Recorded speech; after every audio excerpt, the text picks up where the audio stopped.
I wear a medical ID bracelet. It's not ugly. It's not clunky.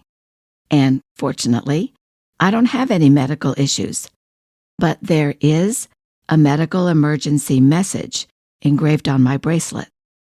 If you're the spouse of someone with dementia, you need a new piece of jewelry. You might also need sleigh bells.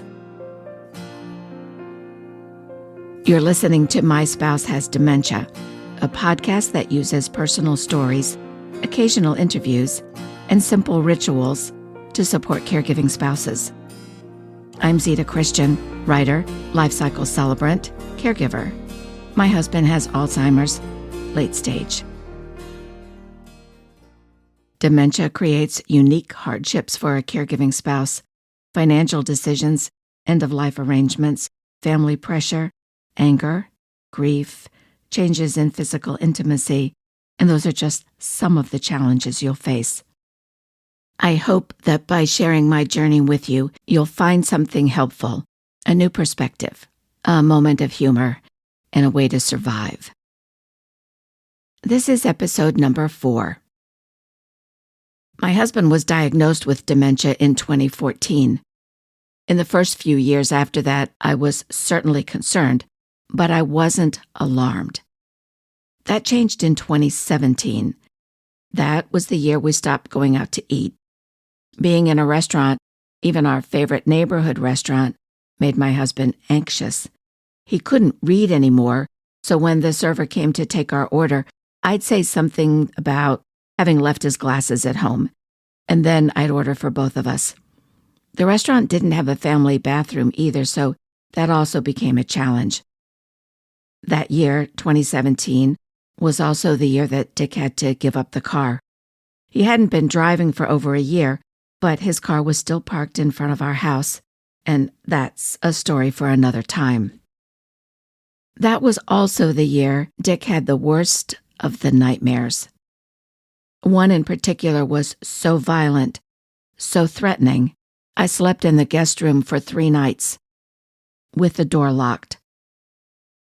I contacted his neurologist who adjusted one of his medications, and it worked. Dick still has nightmares now and then, but nothing like the ones he had in 2017.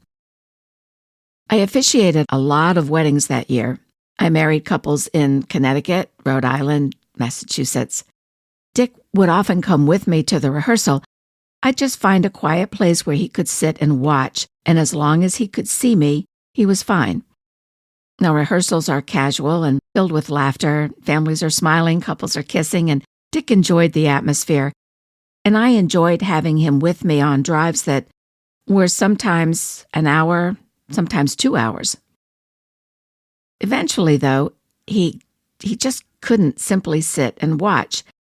He couldn't remember where he was or why he was there, and so he'd get up and he'd take a walk.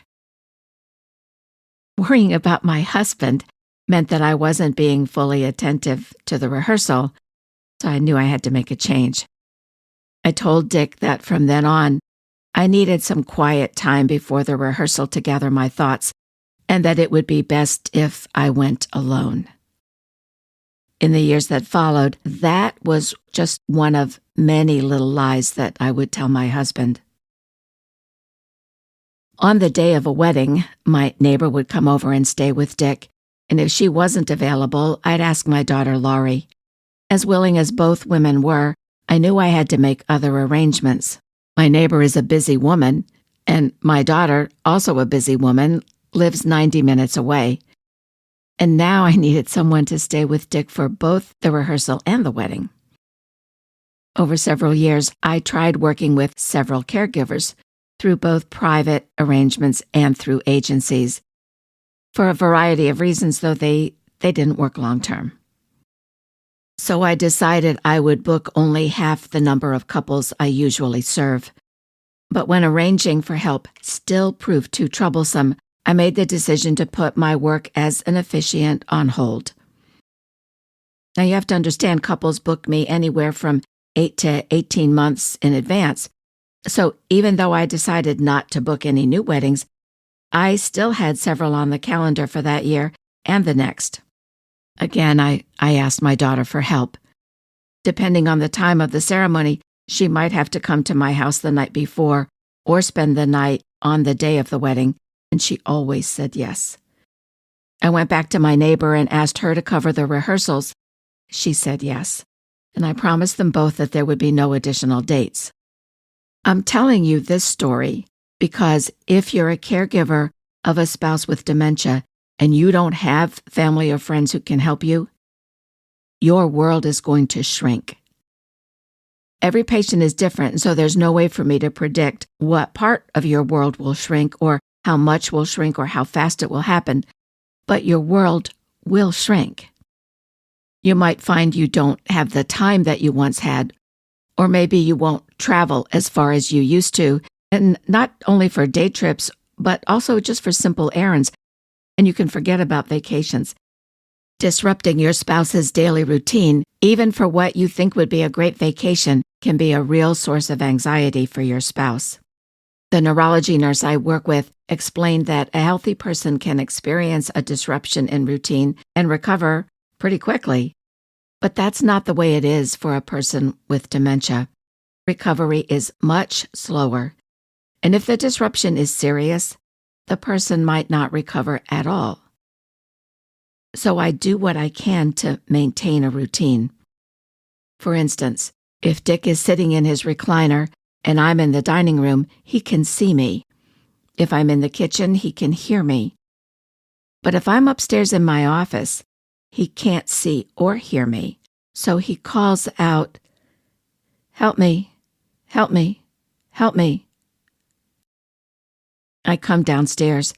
There's nothing to warrant the alarm. He's not in any kind of physical pain or danger.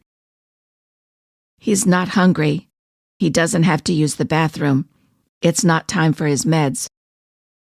He's alone in the room. And I think being alone makes him feel unsafe. I think it scares him. So now, in addition to the desktop computer in my office, which is where I prefer to work, I keep my laptop in the living room. And I've turned the dining room into my sewing room. I used to keep my sewing machine and fabric in the basement, but turns out I like sewing in the dining room. I get to work in natural light, and Dick can see me. Right now, I don't have the big room in the basement that I used to have, and my dining room table is covered with yards and yards of linen and lace. I'm just learning to live with the mess. An early symbol of my shrinking world came in the form of jewelry.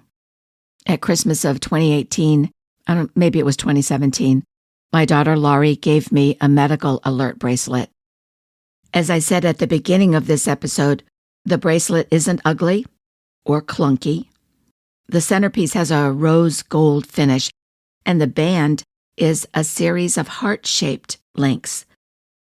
The rose gold ones are solid, and then there are silvery ones that are open. I remember at the time thinking that this was a really pretty bracelet, and I still think that. I didn't have a medical condition that warranted wearing a bracelet, but the bracelet really wasn't for me. On the back of the centerpiece are 3 lines of text. And keep in mind there's not a lot of space, so you have to abbreviate. The first line is my name. The last line says ICE, and that's for in case of emergency, followed by my daughter's cell phone number. The line in the middle says husband, W/ for with, ALZHMR. So anyone looking at that bracelet has my name, my daughter's phone number, and know that that's for an emergency, and the fact that my husband has Alzheimer's. Just think about it. Imagine that I'm on the road somewhere. Dick is at home alone. I have an accident and I'm unconscious. The police, they would get my driver's license and call my home. Dick would answer. The police might say something like, "Your wife has been in an accident. The ambulance is taking her to XYZ hospital." And let's say that that hospital just happens to be an hour away. Under ordinary circumstances, the police are going to assume that Dick understands the message, and the police would then hang up and assume that Dick would soon be on his way to the hospital. But if they checked for a medical alert bracelet, which I know they do, they would know right away that my husband has Alzheimer's, that he probably would not understand the message, that he might become agitated, that he certainly shouldn't be encouraged to drive a car. And all of that is assuming that he could still answer a phone. I realize there are a lot of flaws in that little scenario, the biggest being that I would have left him at home alone. Still, the basic need for that bracelet is clear. If your loved one has reached the stage that he or she can't comprehend and act on emergency information, particularly if the information is about you, you need a medical alert bracelet. Laurie found mine at Lauren's Hope Med ID Jewelry. The website is LAURENSHOPE.com. Sometimes you are the one who needs to be alerted. If your spouse is given to wandering, you need to either find a way to lock the door from the inside, like having a deadbolt that opens with the key from the inside. Of course, if there's a fire and you're inside and you can't find the key to unlock that deadbolt, well, you see the problem. Or instead of a deadbolt on the inside, just make sure you know whenever that door is opened.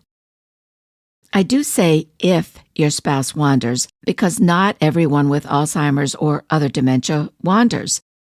My husband hasn't seriously wandered off to parts unknown yet, but he has gone for a walk around our condo complex and gotten confused. I talked about that in episode 3. It's important to remember that an incident is not a pattern. But if your spouse does wander off, even just one time, that could be one time too many. An easy and inexpensive solution is to hang a generous cluster of sleigh bells on the doorknob or on a hook at the top of the door. That's the front door and the back door. You need something that will make a loud enough noise whenever the door is opened. If you've listened to the first 3 episodes of this podcast, you know that my husband is, well, he was, a hiker. He likes to walk. He likes to be outside. I'm a planner. A year or 2 after Dick was diagnosed with Alzheimer's, we went down to our local police department. I said I wanted to meet with a community officer. I explained that Dick has Alzheimer's, that he likes to walk, and that should he get lost, I wanted the police to have whatever information they needed in advance in order for them to issue a silver alert. The officer asked some questions to Dick, took his picture, and thanked us for being proactive. Alzheimer's is a disease that progresses at a different pace for different people. You might not think it was necessary for Dick and me to go to the police department and plan for something that might never happen. But at whatever pace the disease progresses for your spouse, you're the caregiver, and it's easy to get overwhelmed. If your spouse does wander off and you do need to call the police for help, you might not have a photo handy. My point is, do what you can in advance. While we were at the police department, the community officer told me that should Dick fall and I needed help getting him up, assuming that he was not injured, I should call the dispatch desk, not 911, and just say that I needed lift assistance. They would send somebody right away to the house, no sirens, no flashing lights. And obviously, if Dick fell and he were injured, I would immediately call 911. In addition to my cell phone, I still have a landline, and I've taped that police dispatch number on every handset in the house. Look, if your spouse just got a dementia diagnosis, chances are you don't need to rush out and buy a medical alert bracelet or hang sleigh bells on your door or visit your police department. But just don't wait too long. And as the disease progresses and your world shrinks, don't give in. Push back. Stretch yourself. 4 years ago, when I decided I would no longer officiate weddings, I launched my other podcast. It's called Ritual Recipes. I offer rituals for the big milestones of life like the weddings and funerals, as well as for smaller life events such as moving into a new home or sending your child off to college. I create rituals to celebrate the seasons too. That's the physical seasons and the seasons of a woman's life. And I work with clients to create personal healing rituals. Right now, I'm working on a ritual for dementia caregivers, and I'm looking for a few volunteers who will help me test the ritual. There's no money involved. What you'll need is a fresh avocado pit. That's right, just the pit. An ultra-fine black Sharpie, and a notebook. And when the time comes, I'll ask you to tell me about your experience. If you're willing to help me shape this new ritual, let me know. You can send an email to zita@myspouseHasDementia.com. In the meantime, if you know someone who is caring for a spouse or any family member with dementia, tell them about this podcast. We caregivers need to stick together. We need to remember what my friend, retired hospice chaplain Victoria Burdick told me. Between now and dead, you've got a purpose. Don't be timid. Take care of yourself. And I'm serious, because we need to survive. Thanks for listening.